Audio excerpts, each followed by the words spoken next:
we're going to talk about why some employers are hesitant to hire older candidates and what you specifically can do about it. This is Evelyn, an experienced operations director in her late 50s. Evelyn's dedicated. She's a great team player. She has tons of strategic analytic operations experience.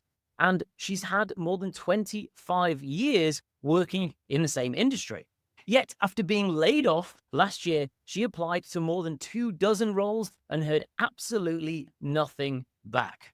So age bias is real. According to Transamerica, in a 2024 study, 35% of employers says there's a specific age when employers become too old and out of touch, and that median age was 58. Also, older workers experience longer-term unemployment.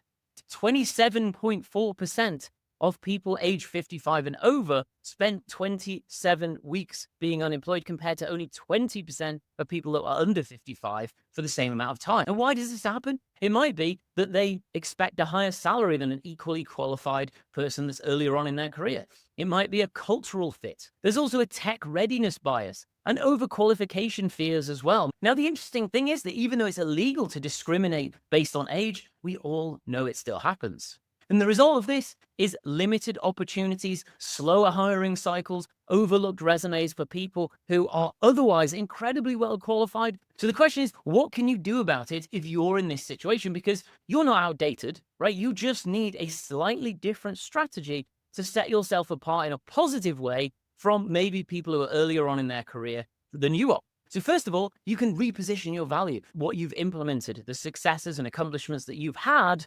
How can you turn that into a strategic advantage? You need to make sure that that experience comes out and is seen first and foremost before any of the potential or biased negative things that people see when you've had that much experience. The second, and one of the biggest ones, is show tech savviness. Now, unfortunately, if you're not tech savvy, it is actually going to be quite hard. That's not an age bias. That's just a skill gap. If you are not tech savvy, you need to fix that gap.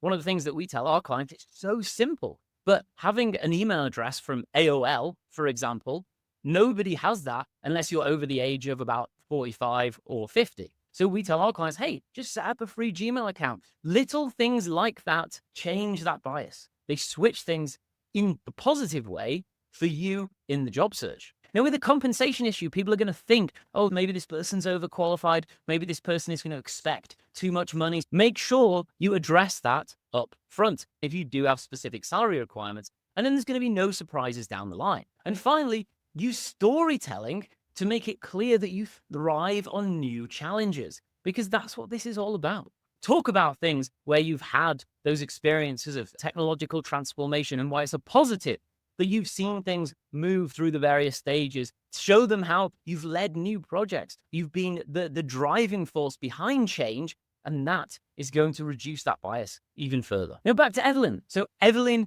wanted to get into that new role, and so some of the things that she needed to do were refresh her resume. It was originally 4 pages long. It should never be 4 pages long. That shows that you're out of touch. So we helped her narrow it down to 2 pages. Talking about the most effective things. We also upgraded her LinkedIn profile, which was frankly horrible. We put it in a place where it looked incredible. And then rather than going through applicant tracking systems and applying online and using the spray and pray approach, we helped her get in front of the right people at the right times who could actually see her value. They say, she's done fantastic things over the past 25 years. She's somebody that we might want to bring into our organization. And with Evelyn specifically, she did this and she received 3 interviews within the first 6 weeks of us working together. And by week 8, she received an offer from a company that she was overjoyed at wanting to join, all because of strategic changes that we made to her profile and her positioning. So yes, age bias is real, but you're not powerless in this situation. Think about someone like Warren Buffett. He's in his mid-90s and he's still leading from the front at Berkshire Hathaway. So if you'd like help transforming your story,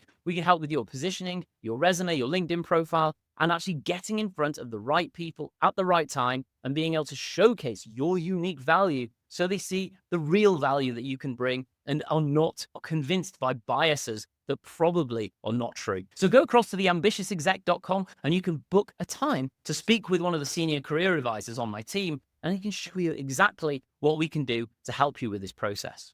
I'm James Whittaker, and thanks for watching. And remember, Your experience isn't a weakness, it's your edge.